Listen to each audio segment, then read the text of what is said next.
आधे से ज्यादा स्टूडेंट्स तो डरे हुए हैं, वो तो पहले रेस से बाहर हो गए थे अगस्त और सितंबर के महीने में ही, और जैसे अब रिड्यूस सिलेबस आ गया वो तो और रेस से बाहर हो गए। तो तुम अगर सीरियसली आखिरी दिन तक फाइट करोगे तो टॉप के 1 लाख कैंडिडेट्स में तो होने ही वाले हो, और ढंग से और पढ़ाई कर देते हो, मॉक टेस्टिंग कर देते हो भाई, टॉप के 20-30 हजार में कैंडिडेट्स में आने ही वाले हो। नवंबर का महीना तुम्हारे लिए बहुत ही ज्यादा जरूरी हो जाता है। अगर आप इस वीडियो को ध्यान से एंड तक नहीं सुनते हो, बहुत ही बड़ी गलती करने वाले हो। और जो चीजें बोलूंगा अपने पॉइंट्स में लिखकर कहीं पर रख लेना, क्योंकि ये चीजें आपके लिए बहुत क्रूशियल है नवंबर के महीने में। नवंबर का मंथ आपका आखिरी वो महीना रहने वाला है जहां पर विगरसली कोर्स को कंप्लीट करने की कोशिश करोगे, क्योंकि दिसंबर के अंदर तो मॉक टेस्टिंग होगी और जनवरी में तो फाइनल मॉक टेस्टिंग करनी है। दिसंबर के महीने में हमें पूरी तरीके से रिवीजन और मॉक टेस्टिंग करनी है, तो नवंबर में हमें कोर्स कंप्लीशन करना है और साथ में हल्का हल्का रिवीजन भी चालू कर देना है जो लोगों का कोर्स कंप्लीट हो चुका है। अब बहुत सारे बच्चे स्कूल के प्रैक्टिकल्स इन सब में फंसे रहेंगे, इसी के अकॉर्डिंग सारी चीजें बताऊंगा, सुनते जाना। सबसे पहली चीज, आपको अब एक हफ्ते के अंदर कम से कम 70 घंटे की पढ़ाई करने की कोशिश करनी है। अब 70 आवर्स की पढ़ाई करने का मतलब यह बिल्कुल भी नहीं है कि हर दिन आपको 10 घंटे की पढ़ाई करनी है या 12 घंटे की पढ़ाई करनी है। आपको वीक में 2 ऐसे दिन निकालने हैं जहां पर आप अपने आवर्स को पीक करोगे, 12 से 15 आवर्स को खींचोगे, और बाकी दिनों में आप कंफर्टेबली 8 से 10 आवर्स निकालने की कोशिश करो। जो स्कूल में पढ़ने वाले स्टूडेंट्स हैं वो ये कोशिश करो कि जो आपके लेक्चर देखने वाले आवर्स होते हैं वो आप घर पे निकाल लो, लेकिन जो सॉल्विंग आवर्स होते हैं वो अपने स्कूल में ले जाने की कोशिश करो। तो पहला पॉइंट तो ये है कि आपको कम से कम 3 टाइम टेबल अपने पूरी जे प्रिपरेशन के लिए डिजाइन करने हैं। सबसे पहला होगा जिस दिन आप स्कूल जा रहे हैं, अगर आप स्कूल गोइंग स्टूडेंट है। दूसरा होगा जिस दिन आप स्कूल नहीं जा रहे हैं, और फाइनल होगा वो जो जिस दिन आप पीक करोगे उसका टाइम टेबल।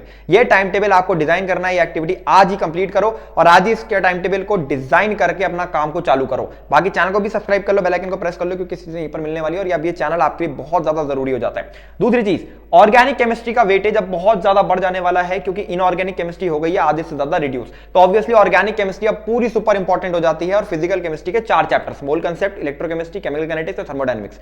ऑर्गेनिक के अंदर बच्चे की सबसे बड़ी प्रॉब्लम क्या है? टीचर्स ऑब्वियसली रिकमेंडेड है, पीडब्ल्यू से आप पढ़ लीजिए, वहां के बैचेस में, ईसरल के बैचेस में हो, अनअकैडमी के बैचेस में हो, वेदांतु के बैचेस में हो, किसी के बैचेस में हो, उन बैचेस से आप अपना कवर कर लीजिए। लेकिन यूट्यूब के अंदर अगर आप किसी टीचर को रेफर करना चाहते हैं, मैं स्पेशली बोलूंगा सचिन राणा सर का चैनल, ठीक है, उनको आप रेफर कर सकते हो। इसके अलावा मंजिल 2.0 बैच को रेफर कर सकते हो। अगर रिवीजन करना चाह रहे हो तो वेदांतु में मोहित सर के 2 आवर्स के वन शॉट से उससे आप रिवीजन कर सकते हो। लेकिन इससे भी कोई फायदा नहीं मिलेगा अगर आप हर एक चैप्टर के बाद रिएक्शन शीट नहीं प्रिपेयर कर रहे हो।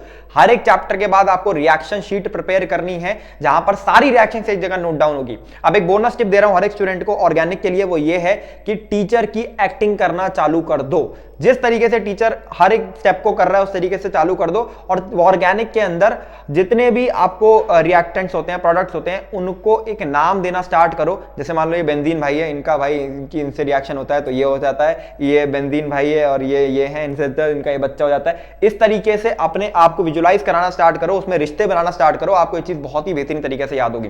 बाकी ऑर्गेनिक के बहुत ही बेहतरीन नोट्स हम लोगों ने बना रखे हैं, जो कि आपको JEESankalp.live इस वेबसाइट पर आप जाओगे, इसमें फ्री मटेरियल पे क्लिक करना, आप एक टेलीग्राम चैनल पर रिडायरेक्ट होगे, उसके पिन मैसेज में केमिस्ट्री के लिंक में आपको मिल जाएंगे। यहीं पर ही आपको हमारी टेस्ट सीरीज भी मिल जाती है और हमारा मेंटोरशिप प्रोग्राम भी मिल जाता है और 1-to-1 गाइडेंस प्रोग्राम भी मिल जाता है।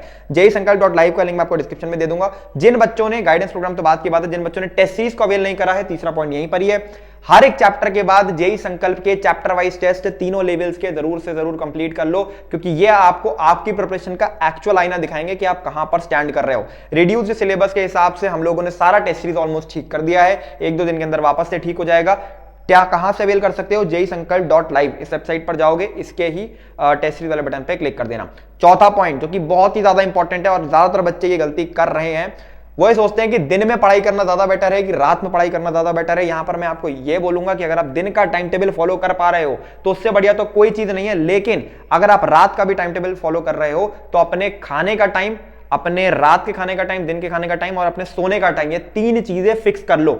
और ये तीनों चीजें मेरे को जल्दी से इसी समय कमेंट सेक्शन में लिख के बताओ, क्योंकि ये तीनों चीजें ही डिटरमाइन करेंगी कि आपका दिन में प्रोडक्टिविटी कैसा निकलेगा। क्योंकि अगर रात का खाना, दिन का खाना ये सब इधर उधर होता है तो बाकी पूरा दिन बिगड़ जाता है।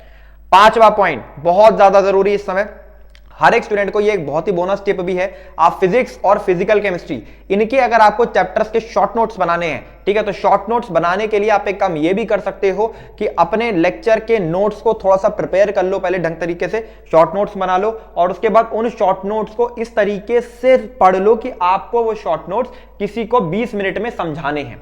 अब ध्यान से समझना, 20 मिनट में समझाने हैं। अब क्या करोगे, आपको इन शॉर्ट नोट्स को लेना है, इन शॉर्ट नोट्स को रीड करना है और एक वॉइस नोट बनाना है और इन वॉइस नोट को आपको बाद में सुनना है जब आप वो चैप्टर को रिवाइज करोगे और शॉर्ट नोट्स लेके बैठोगे। कहने का मतलब क्या हुआ, मान लो मैं यूनिट एंड डायमेंशन चैप्टर ले रहा हूं, unit and dimension expansion chapter को मैंने शॉर्ट नोट्स में कन्वर्ट करा और उन शॉर्ट नोट्स का मैंने एक वॉइस नोट बना लिया 10 मिनट में, जहां पर मैं सारे के सारे शॉर्ट नोट्स पढ़ रहा हूं।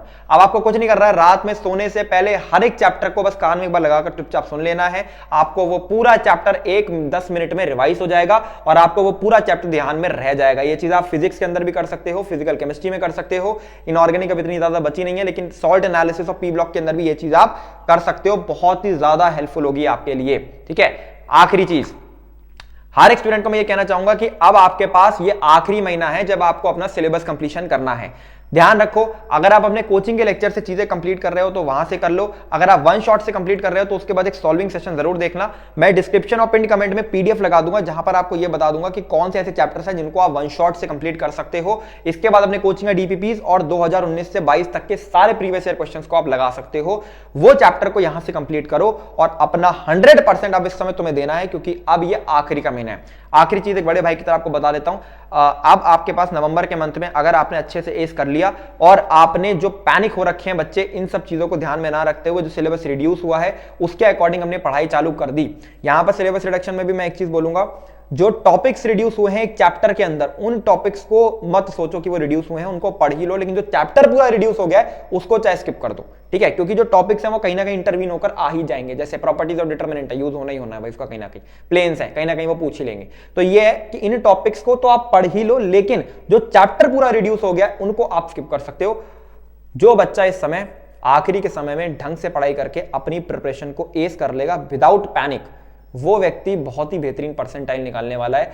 और मैं ये ऐसा इसलिए कह पा रहा हूं क्योंकि अगर आप इस समय 140-150 मार्क्स तक भी पहुंचते हो ना, तो शायद आप 97-98 परसेंटाइल तक पहुंच सकते हो, क्योंकि ये बहुत बड़ा डिफरेंस आने वाला है फर्स्ट अटेम्प्ट में। रीजन बहुत ही सिंपल से हैं। पहले तो जो बच्चे बोर्ड का एग्जाम देने वाले हैं वो आधे से ज्यादा भाई इसी में फंसे हुए हैं कि हमारे स्कूल के half yearly, full yearly, term exam इसमें नंबर नहीं आ रहे हैं, और ऊपर से सिलेबस रिडक्शन और आ गया। एक भी सिंगल चेंज अगर जे के अंदर आता है, इतना सा भी चेंज आता है, जरा सा अगर डेट भी 2 दिन आगे बढ़ जाएगी ना, बच्चा पैनिक कर जाता है, बच्चा कॉम्पिटिशन रिड्यूस कर देता है। तो जो सीरियस स्टूडेंट्स हैं उनके लिए ये बहुत बड़ी अपॉर्चुनिटी है। अप्रैल में सब रेडी हो जाएंगे, लेकिन जनवरी में आधे से ज्यादा जनता रेडी नहीं है। तो अपना 100% दो, 5 पॉइंट को अभी के अभी कमेंट सेक्शन में लिखो ताकि आपके 5 पॉइंट याद रह जाएं और अपना प्रिपरेशन करना चालू करो। अपना टारगेट कॉलेज कमेंट करो। This is all from my side, Sangal Johri signing of.